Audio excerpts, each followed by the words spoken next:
তারপর দৌড়ে গাড়ির পাশে এলাম। মীরা দাঁড়িয়ে আছে আর কাঁদছে। কাব্য, নিশান কোথায় কাব্য? তাড়াতাড়ি গাড়িতে ওঠো, তাড়াতাড়ি। তারপর গাড়িতে উঠে তাড়াতাড়ি স্টার্ট করলাম এবং গাড়িটা যেদিকে গেছে সেদিকটা অনুসরণ করলাম, কিন্তু সেদিকে গিয়ে গাড়িটা আর খুঁজে পেলাম না। তখন আমি পাগলের মতো গাড়ি চালাতে লাগলাম, কিন্তু না, পেলাম না, কোথাও দেখাও যাচ্ছে না। আমি বললাম, তুমি ঠিক দেখেছো তো? মীরা কাঁদতে কাঁদতে বলল, হ্যাঁ আমি সত্যিই দেখেছি, একটা গাড়িতে ছিল নিশান। উফ, খুব বড় ভুল করে ফেললাম, গাড়ির নাম্বারটাও নোট করা হয়নি। ধ্যাত। মীরা কেঁদেই যাচ্ছে। কি করে বোঝাই এখন ওকে? মীরা, তোমার হয়তো কোথাও ভুল হয়েছে, বোধহয় ভুল দেখেছো। না না কাব্য, আমি সত্যিই নিশানকে একটা গাড়ি ড্রাইভিং করে যেতে দেখেছি। তুমি আমার নিশানকে এনে দাও কাব্য, প্লিজ, আমার নিশানকে এনে দাও। আমার শার্ট খামচে ধরে টানাটানি করে বলল কথাটা। আমি তখন আলতো করে মীরার মাথায় হাত দিলাম। প্লিজ তুমি শান্ত হও, তোমার এখন এভাবে উত্তেজিত হওয়া ঠিক না। কিন্তু মীরা তবুও কাঁদছে। মীরা, ভাইয়া নিখোঁজ, হয়তো কখনো ফিরবে না, কিন্তু তুমি কি চাও না ভাইয়ার স্মৃতি ধরে রেখে জীবনযাপন করতে? মীরা, বোঝার চেষ্টা করো, তোমার পেটে এখন ভাইয়ার অভিজাত। প্লিজ তুমি এখন এরকম করো না। কিন্তু মীরা ফুফিয়ে ফুফিয়ে কাঁদছে। কাব্য, আমি কি আমার নিশানকে আর কখনো ফিরে পাবো না? প্লিজ তুমি ফিরিয়ে এনে দাও আমার নিশানকে, প্লিজ কাব্য। হ্যাঁ পাবে, কোনো একদিন ভাইয়া ঠিকই ফিরে আসবে, এখন বাড়ি চলো প্লিজ। তারপরেও মীরা কেঁদেই চলেছে। তারপর আমি জোর করে গাড়িতে উঠলাম, তাড়াতাড়ি গাড়ি ড্রাইভ করে বাসায় ফিরলাম। গাড়ি স্টার্ট বন্ধ করে মীরাকে ডাকলাম, মীরা, মীরা। কিন্তু মীরা কোনো কথা বলছে না। কি হলো মেয়েটার? মীরা, এই মীরা, তাও কোনো কথা বলছে না। আমি ভয় পেয়ে গেলাম। তাড়াতাড়ি পানির বোতল থেকে হাতে পানি নিয়ে মীরার মুখে ছিটিয়ে দিলাম। তারপর আস্তে আস্তে চোখ খুলল সে। কাব্য, কাব্য নিশান কোথায়? কাব্য নিশান কোথায়? আবার কান্না আরম্ভ শুরু করে দিল। তুমি কান্না থামাও প্লিজ, এমন করে কেঁদো না, আমরা বাসায় ফিরে এসেছি, চলো বাসায় চলো। না না, আমার নিশানকে চাই, আমার নিশানকে এনে দাও। তুমি জানো না আমি নিশানকে ছাড়া বাঁচবো না কাব্য। জোরে জোরে কান্না আরম্ভ করলো এবার। তারপর আমি মীরাকে জোর করে ধরে গাড়ি থেকে নামালাম। বারবার কান্নায় ভেঙে পড়ছে, ওর মাথা আমার বুকে আছড়ে পড়েছে। মেয়েটাকে কি করে বোঝাই, এই সময় এত চাপ সৃষ্ট ভালো না। তারপর মীরাকে নিয়ে দরজার কাছে গিয়ে কলিং বেল টিপলাম। আম্মু এসে দরজা খুললো আর মীরাকে কাঁদতে দেখে হচকচিয়ে গেলেন। বললেন, এ কি, মীরার এই অবস্থা কেন? মীরা কাঁদছে কেন কাব্য? আম্মু, আগে মীরাকে নিয়ে রুমে যাও, পরে আমি সব বলছি।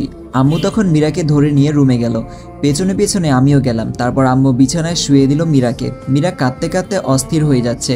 আমি পাশে গিয়ে বসলাম। মীরার মাথায় হাত বুলাতে বুলাতে বললাম, শান্ত হও প্লিজ, আর কেঁদো না, এরকম কেন করছো তুমি? কিন্তু মীরা তবুও কাঁদছে। আম্মু তুমি যাও, আমি মীরাকে ঘুম পাড়িয়ে আসছি। ঠিক আছে। তারপর আম্মু মীরার মাথায় হাত বুলিয়ে চলে গেলেন। আমি মীরার মাথায় হাত বুলাতে লাগলাম, আর মীরা কাঁদছে তো কাঁদছেই। চোখ বন্ধ করো মীরা, প্লিজ চোখ বন্ধ করো। তখন আমি নিজে মীরার চোখ বন্ধ করলাম, মাথায় হাত বুলিয়ে দিতে লাগলাম। আমি স্পষ্ট দেখতে পাচ্ছি মীরা ফোফাচ্ছে। অনেকক্ষণ মাথায় হাত বুলিয়ে দিলাম। মেয়েটা ঘুমিয়ে পড়েছে, কাঁদতে কাঁদতে ক্লান্ত হয়ে গেছে। আমি তখন আলতো করে উঠে পড়লাম। এখন একটি অ্যাড চলবে, আপনারা চাইলে স্কিপ করতে পারেন। গাইস, 1x হচ্ছে সবচেয়ে বিশ্বস্ত বুকমেকার, যা পিএসজি এবং সিরিয়া অ্যাপের অফিসিয়াল পার্টনার, যেখানে আপনি cricket, football, tennis live match দেখতে এবং তাদের স্কোর ভবিষ্যৎবাণী করে সহজেই অর্থ উপার্জন করতে পারবেন। সেই সাথে বিএমডব্লিউ গাড়ি, আইফোন, ল্যাপটপ এবং আরও অনেক নগদ পুরস্কার জেতারও সুযোগ রয়েছে। এই অ্যাপটিতে আপনি crash, crystal, under and over 21 ইত্যাদি গেম খেলে সহজেই আয় করতে পারবেন। আপনি বিকাশ, নগদ, ব্যাংক, ক্রিপ্টো, পেপাল এবং অন্যান্য সহজ পদ্ধতির মাধ্যমেই সহজেই আপনার জেতা টাকা তুলতে পারবেন। এখানে আপনি 24 ঘন্টা 7 দিন গ্রাহক সহায়তা পাবেন। তাই এখনই পিন কমেন্টের লিঙ্ক ব্যবহার করে রেজিস্ট্রেশন করুন, অথবা গুগলে 1x সার্চ করে রেজিস্ট্রেশন করুন। আর হ্যাঁ, রেজিস্ট্রেশনের সময় আমার প্রোমো কোড 1MARUF ব্যবহার করে প্রথমবার ডিপোজিটে 20,000 টাকা পর্যন্ত জেতার সুযোগ পান।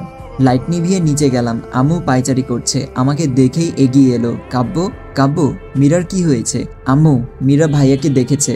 কথাটা শুনেই আম্মু ধরফরিয়ে তাকালো আমার দিকে। সত্যি? কোথায় আছে এখন? আমার ছেলে ভালো আছে তো?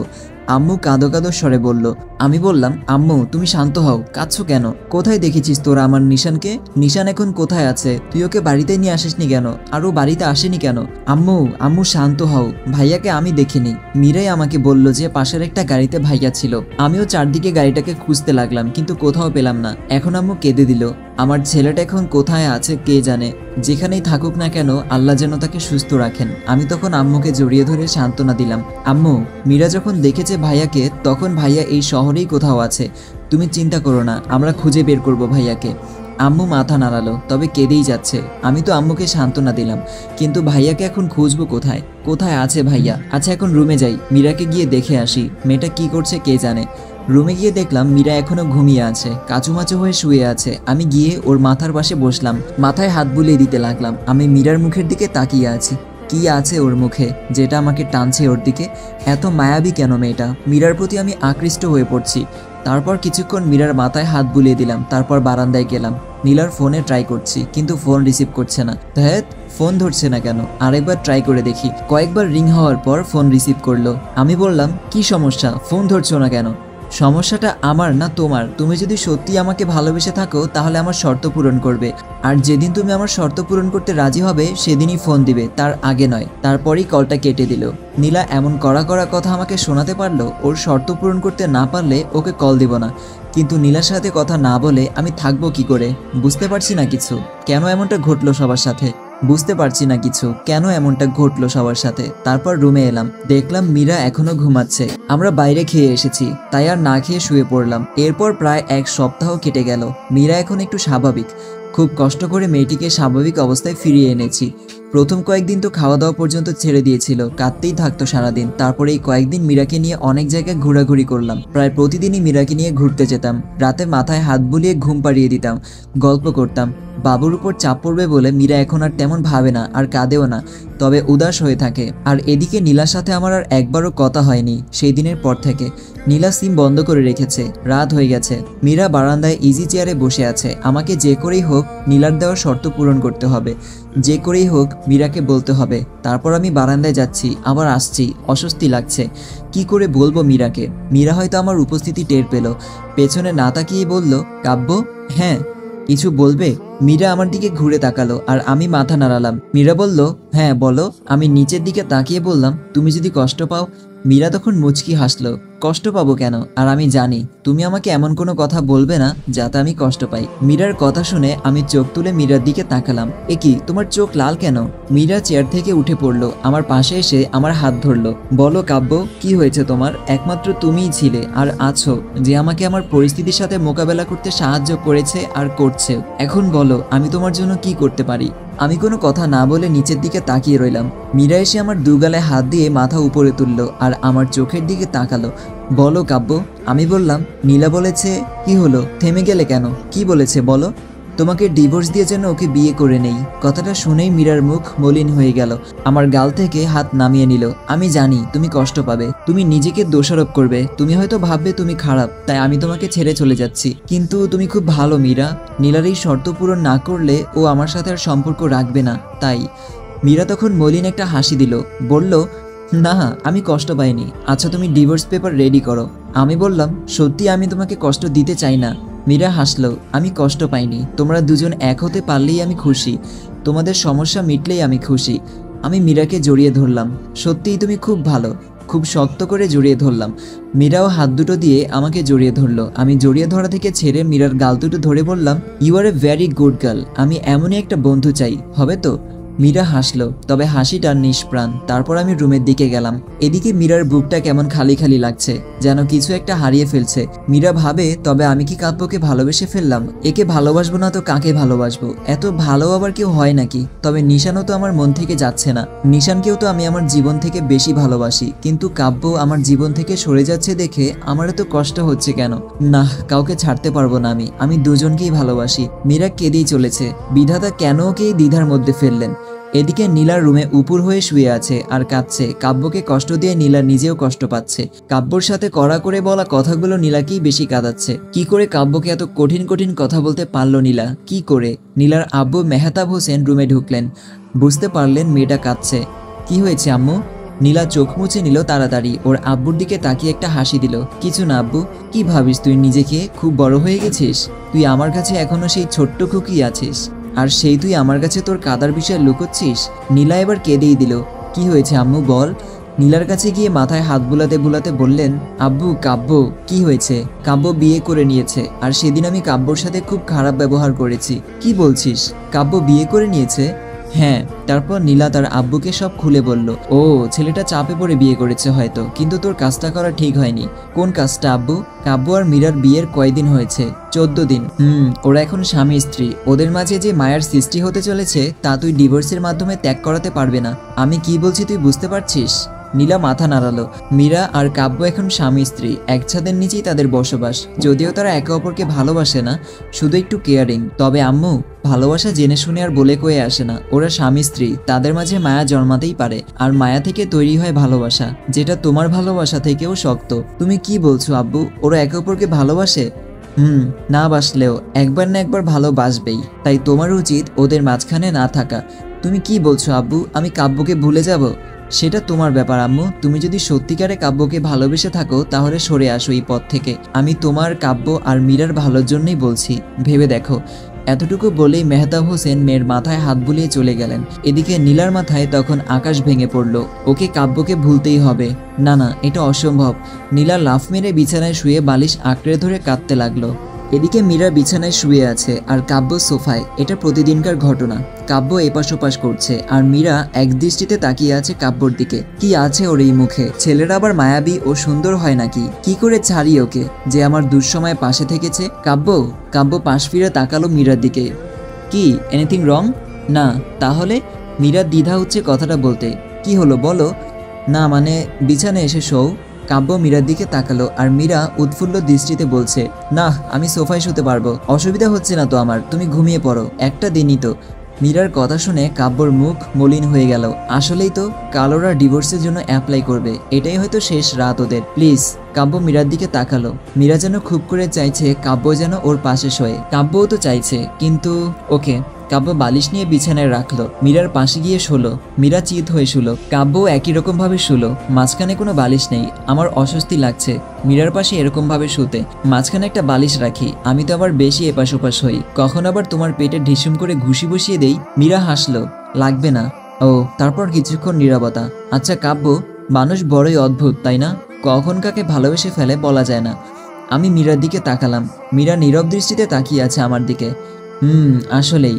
একটা কাজ করবে? মীরা আমার দিকে প্রশ্ন ছুড়ে মারল। কি? আমার পেটে একবার হাত রাখবে?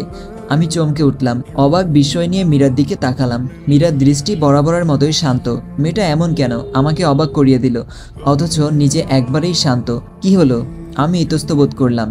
না মানে, একবারই তো, তোমার ভালো না লাগলে থাক। শুধু একটা জিনিস অনুভব করিয়ে দিতে চাই তোমাকে, আর আমিও। কি অনুভব করতে চাই? প্লিজ একবার হাতটা রাখো।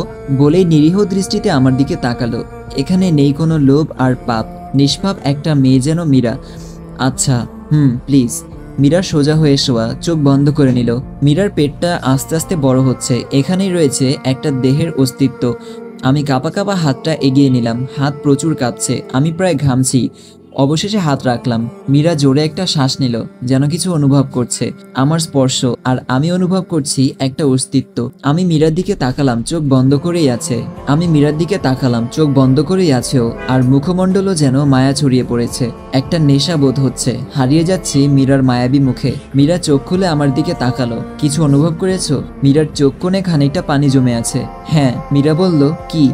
একটা অস্তিত্ব যেটা আস্তে আস্তে বেড়ে উঠেছে। খুব ভালো লাগছে। তাহলে আরো কিছুক্ষণ রাখো আর অনুভব করো। বলে আমি হাসলাম।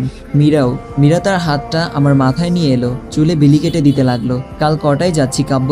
একজন লয়ারের কাছে যেতে হবে, বিকেলে। ও। আমি পেট থেকে হাত সরিয়ে নিলাম। এখন ঘুমাও, মাথায় হাত বুলিয়ে দিচ্ছি। আচ্ছা। আমি মীরার চুলগুলোতে হাত বুলিয়ে দিতে লাগলাম। বাতাসে চুলগুলো উড়ে এসে আমার মুখে পড়ছে, মিষ্টি একটা ঘ্রাণ। মীরার চোখ আস্তে আস্তে বন্ধ হয়ে এলো। আমিও ঘুমানোর প্রস্তুতি নিলাম, তারপর ঘুমিয়ে পড়লাম। ঘুম ভেঙে গেলে চোখ খুলে দেখলাম সকাল হয়ে গেছে। পাশে হাত দিয়ে দেখলাম মীরা বিছানায় নেই। গেল কোথায়? আমি উঠে বসলাম। এমন সময় দরজা ঠেলে রুমে ঢুকলো মীরা। Good morning. কফি। এগিয়ে এসে কফির মগ টেবিলে রাখলো। আমি ভ্রু কুঁচকালাম। তুমি রান্নাঘরে গিয়েছিলে?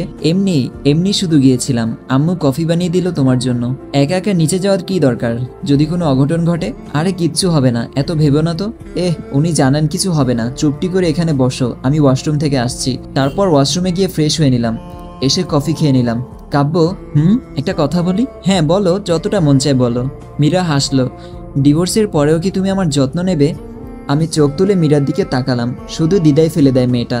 হ্যাঁ, তখন তো তোমার কেয়ার করার জন্য ভাইয়া থাকবে। কোথায় তোমার ভাইয়া? এই রে, ফেসে গেলাম। এখন কি বলি? না মানে, তুমি যখন দেখেছো তখন এখানেই কোথাও আছে, খুব তাড়াতাড়ি বের করে নেব। আব্বু খোঁজার জন্য লোকজন পাঠিয়ে দিয়েছে বিভিন্ন জায়গায়। মীরার মুখ উদাস হয়ে গেল। ভুল কিছু বলে ফেললাম? না। তাহলে উদাস কেন? এমনি। তারপর সকালের খাবার মীরাকে খাইয়ে দিলাম। আস্তে আস্তে বিকাল গড়িয়ে এলো। মীরা রেডি, আমিও রেডি। আম্মুকে বেরোনোর কথা বলে বেরিয়েছি। আমি নিশ্চুপ গাড়ি চালাচ্ছি, মীরাও নিশ্চুপ, গাড়ির বাইরের দিকে তাকিয়ে আছে, তবে প্রতিদিনের মতো উৎফুল্ল নয়। আমি মোবাইল নিয়ে নীলাকে কল করলাম। প্রথমবার রিসিভ করলো না, পরে নিজেই ফোন করলো। হ্যালো নীলা। ওপাশ থেকে নীলা বলল, আমি ডিসিশন নিয়েছি। কি? মীরাকে নিয়ে এখন একজন লয়ারের কাছে যাচ্ছি ডিভোর্সের অ্যাপ্লাই করার জন্য, বলে আমি মীরার দিকে তাকালাম। মীরা গাড়ির বাইরের দিকে তাকিয়ে আছে। নীলা বলল, তো? আমি বললাম, মানে তুমি খুশি না? না, তোমার মতো ছেলেকে আমি ভালো না বাসলেই খুশি হতাম। মানে কি বলছো এসব নীলা? কেন, ভুল কিছু বললাম নাকি? তুমি কি ভেবেছো আমি কচি খুকি যে কিছু বুঝি না? তোমরা স্বামী স্ত্রী এক ছাদের নিচে থাকো, তোমাদের মাঝে কিচ্ছু হয়নি এটার কোনো গ্যারান্টি আছে? আমি বললাম, নীলা বিলিভ মি, সত্যি আমাদের মাঝে কিছু হয়নি, তুমি মীরাকে জিজ্ঞেস করো। নীলা বলল, ওকে আর কি জিজ্ঞেস করব, তোমাদের মতো ছেলেদেরকে আমার চেনা আছে, আর আমি তো কখনো তোমাকে ভালোবাসিনি, শুধু টাইম পাস ছিল। কি ভেবেছিলে তুমি বিয়ে করেছো এতে আমি কষ্ট পেয়েছি? আরে এটা তো ইম্পসিবল, আমি শুধু অভিনয় করেছিলাম এতদিন। এখন তো তুমি বিবাহিত আর আমার আপদও বিদায়। নীলা তুমি এতটা নিচে নামতে পারলে? আরে রাখ তোর ডায়লগ, নীলা সব পারে। এদিকে আমি কেঁদে দিলাম। নীলা তুমি, আরে ফোন রাখ। কেটে দিল। আমি কাঁদছি। নীলা আমার সাথে এরকম প্রতারণা করলো। ঠাস করে গাড়ির দরজা খুলে বাইরে বের হলাম। নিজের চুল নিজেই ছিঁড়তে ইচ্ছা করছে। ফোনটা আছাড় মারলাম। মীরা হচকুচিয়ে গেল। মুহূর্তের মধ্যে কি ঘটে গেল বুঝতে পারছে না। বাইরে বের হলো মীরা। আমার কাছে এসে আমার গাল দুটো ধরে ওর চোখের দিকে তাকালো। কি হয়েছে কাব্য, হঠাৎ কি হলো তোমার? আমি ফুফিয়ে ফুফিয়ে কাঁদতে লাগলাম। কাব্য তুমি কাঁদছো কেন, কি হয়েছে তোমার? মীরা ভাঙা ভাঙা গলায় বলল। মীরাও কেঁদে দিয়েছে। আমি নীলার কথা বললে কাঁদতে লাগলাম। মীরা বলল, কি হয়েছে নীলার? নীলা আমাকে ধোকা দিয়েছে, আমার সাথে প্রতারণা করেছে। আমি কান্নায় ভেঙে পড়লাম। মীরাকে জড়িয়ে ধরলাম। মীরাও আমাকে শক্ত করে আঁকড়ে ধরলো। তুমি কেঁদো না প্লিজ, কেঁদো না। কিন্তু আমি কেঁদেই চলেছি, নিজেকে মানিয়ে নিতে পারছি না। মীরা আমাকে সান্ত্বনা দিচ্ছে বারবার। মীরা গাড়ির ড্রাইভারকে ফোন করে আসতে বলল। ড্রাইভার এসে পড়লো। মীরা আমাকে গাড়িতে তুলে নিল আর ওর কাঁধে মাথা চেপে ধরলো। কেঁদো না প্লিজ, শান্ত হও। তারপর আমরা বাড়ি ফিরলাম। ড্রাইভার ভাই আমাকে ধরে রুমে নিয়ে গেল। আমার ভেঙে পড়া দেখে আম্মু পাগল প্রায়। মীরা এসে আমাকে বারবার জড়িয়ে ধরে সান্ত্বনা দিতে লাগলো। আম্মু এসে বারবার জিজ্ঞেস করতে লাগলো কি হয়েছে। তারপর মীরা আম্মুকে সব বলল। আম্মু বাকরুদ্ধ হয়ে গেল শুনে। খুব বড় খারাপ কাজ করে ফেলেছেন ওনার সাথে। সন্ধ্যা হয়ে গেছে। আমি মেনে নিতে পারছি না যে নীলা আমার সাথে এরকম করতে পারলো। আমার খুব কষ্ট হচ্ছে। মীরা বারবার আমাকে সান্ত্বনা দিচ্ছে। মীরা নিজের হাতে খাবার খাইয়ে দিল আমাকে। রাতে আমার মাথায় হাত বুলিয়ে দিয়ে ঘুম পাড়িয়ে দিল। কিছুদিন পর এখন অনেকটাই স্বাভাবিক আমি, মীরার কারণে। মীরা নিজেই আমার কেয়ার করে এখন। আম্মু আমার দিকে অপরাধী দৃষ্টিতে তাকালো। সেদিন তোর সাথে খুব খারাপ কাজ করে ফেললাম রে কাব্য, বলে আম্মু কেঁদে দিল। আম্মু প্লিজ তুমি নিজেকে দোষারোপ করো না। যে চলে যাবে তাকে যেতে দিতে হয়, আর নীলা তো আমাকে ভালোবাসেনি। তাহলে এরকম ভাবেই দিনগুলো কাটছিল আমাদের। এখন মাঝে মাঝে ঘুরতে যাই মীরাকে নিয়ে। কাব্য এখন একটু স্বাভাবিক হয়েছে। ছেলেটা একেবারে ভেঙে পড়েছিল, এখন বারান্দায় বসে আছে। আমিও গেলাম। কাব্য ঘুরে তাকালো আমার দিকে। মন ভোলানো একটা হাসি দিল। কি? না মানে সেদিন আমরা ডিভোর্সের জন্য যাচ্ছিলাম তাই না? তো না মানে তুমি তো চাও আমাদের ডিভোর্স হোক। সেদিন তো যাইনি। তাহলে? খুব কষ্ট করে বলল কথাটা মীরা। তুমি ডিভোর্স চাও তো? কালই যাব আমরা লয়ারের কাছে। কাব্য রেগে গেল, উঠে বারান্দা থেকে চলে যাচ্ছিল। আমি জোর করে ধরলাম। প্লিজ তুমি রাগ করো না, আমি তো শুধু, ছেড়ে দাও আমায়। কেউ ভালোবাসে না আমাকে। ছেড়ে দিতে চাও তো আমাকে? ওকে চলে যাও, যেতে পারো, আটকাবো না তোমাকে। বুঝলাম কাব্য খুব রেগে আছে। কাব্য শান্ত হও প্লিজ, ওটা তো তুমি। হ্যাঁ বলেছিলাম, তাই বলে এখন তুমিও সেটাই চাও? ছেড়ে দাও আমায়, আমি জানি কেউ আমাকে ভালোবাসে না। আমি জোর করে কাব্যকে বিছানায় বসালাম। ছেলেটা কাঁদছে, ওর মাথাটা আমার বুকে রাখলাম। আমি কি খুব খারাপ মীরা? কাঁদতে কাঁদতে বললাম। মীরা বলল, কে বলল তুমি খারাপ? তাহলে ছেড়ে চলে যেতে চাও কেন? সরি আর বলবো না, এই কানে ধরলাম। এবার হাসো। কাব্য হেসে দিল। এরপর মীরাকে নিয়ে বেড়াতে এলাম পার্কে। একটা ব্রেঞ্চে বসেছিলাম, হঠাৎ ভাইয়ের মতো কাউকে চোখে পড়লো। আমি এগিয়ে গেলাম, পেছনে গিয়ে কাঁধে হাত রাখলাম। পেছনে ফিরতেই আমি চমকে উঠলাম। এ তো ভাইয়া। ভাইয়াকে দেখেই আমি জড়িয়ে ধরলাম। ভাইয়া তুই এতদিন কোথায় ছিলি? তুই জানিস তোকে কত খুঁজেছি? আমি কেঁদে দিলাম। ভাইয়াও আমাকে জড়িয়ে ধরলো। সরি রে, বাসায় যেতে পারলাম না আমি, শুধু মীরাকে একটা জবাব দেওয়ার ভয়ে। এতদিন কোথায় ছিলি? সেদিন যখন বন্ধুর কার নিয়ে একটা কাজে যাচ্ছিলাম, তখন সেখানে যাওয়ার সময় আমি অ্যাক্সিডেন্ট করি, আর তারপর আল্লাহর অশেষ কৃপায় বেঁচে ফিরি। মীরা ভাইয়াকে দেখে কেঁদে দিল, দৌড়ে গিয়ে জড়িয়ে ধরলো। কোথায় ছিলে এতদিন তুমি? এত কষ্ট কেন দিলে আমাকে? ভাইয়া কেঁদে ফেললো। সরি মীরা, তোমাকে আমি কষ্ট দিতে চাইনি। ভাইয়া মীরাকে জড়িয়ে ধরা থেকে ছাড়লো। মিশু মিশু বলতেই একটা মেয়ে এগিয়ে এলো, বেশ সুন্দর দেখতে। সরি মীরা, আমাকে ক্ষমা করে দিও। আমি তোমাকে ভালোবাসতাম ঠিকই, কিন্তু এই মেয়েটাকে দেখছো? এই মেয়েটাই আমার জীবনটা বাঁচিয়েছে, সেবা করে সুস্থ করে তুলেছে। ওর ভালোবাসা আমি কিভাবে উপাখ্যান করি বলো? আমি মিশুকে ভালোবাসি। কথাগুলো বলে ভাইয়া নিচের দিকে তাকিয়ে আছে। মীরা পিছু হাঁটতে লাগলো আর আমি নীরব দর্শক। কি হতে পারে ভাবছি। মীরা নিজেকে সামলে নিল, আমার পাশে এসে আমার হাত ধরে আমাকে এগিয়ে নিয়ে গেল। তারপর বলল, ধন্যবাদ মিস্টার নিশান, আপনি বেশ বড় দিদার হাত থেকে বাঁচালেন আমাকে। আসলে কাব্য আমার স্বামী। এতদিন আমি ওকে না আপনাকে ভালোবাসি তা নিয়ে দ্বিধায় পড়ে গিয়েছিলাম, কিন্তু যদি কখনো আপনার সাথে দেখা পড়তো তখন আমি কাব্যকেই বেছে নিতাম। আই রিয়েলি লাভ হিম। চলো কাব্য, বলেই আমাকে টেনে নিয়ে গাড়িতে উঠালো। আমি অবাক হয়ে তাকিয়ে রইলাম। কি করছে মীরা? গাড়ি স্টার্ট করো। মীরা, কোনো কথা না। আমিও আর কিছু না বলে আমি গাড়ি স্টার্ট করলাম, সোজা বাড়িতে গেলাম। মীরা বাসায় গিয়ে সোজা রুমের দিকে গেল সিঁড়ি বেয়ে। আমিও গেলাম। বারান্দায় গিয়ে বাইরের দিকে তাকিয়ে থাকলো। এটা কি হলো মীরা? কেন, কি হলো? ভাইয়াকে তুমি রেখে চলে এলে আর মিথ্যা বললে কেন? কোনটা? তুমি আমাকে ভালোবাসো? মীরা কটমট করে আমার দিকে তাকালো। আসলে তুমি একটা গাধা। কোনটা মিথ্যা কোনটা সত্য তাও জানো না।